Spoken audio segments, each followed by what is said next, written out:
My name is Bill Andrews. I'm originally from the United States, currently living in Taiwan.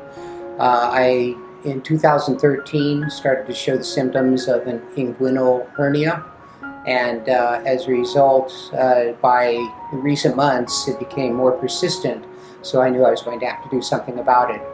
In the process, I was researching on the internet, and I knew that the methods that were being employed using mesh were more and more beginning to show a failure rate that was beyond something that was acceptable to me.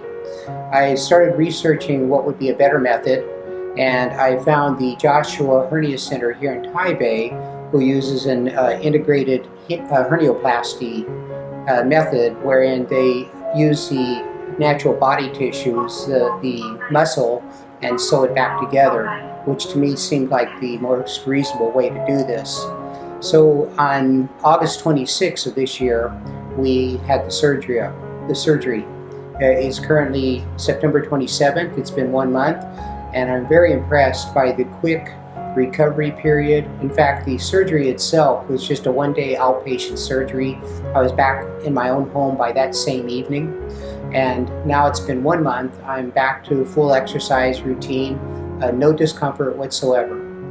The one thing that I really appreciate about the hernia center here and Dr. Lin was the professionalism of all the staff here, and especially since I personally am a Christian, I'm one of Jehovah's Witnesses, under no circumstances would accept a blood transfusion. Even though this particular procedure, the need for transfusion is very low, I still needed to make sure that I could be put at ease, knowing that under any circumstances they would not employ that.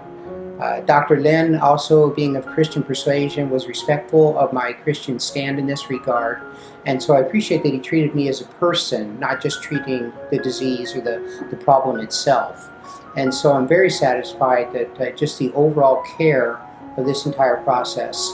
So using this method, anybody that's looking to take care of a hernia problem, needs this kind of a procedure, I would highly recommend this center and the method that they use is integrated hernioplasty.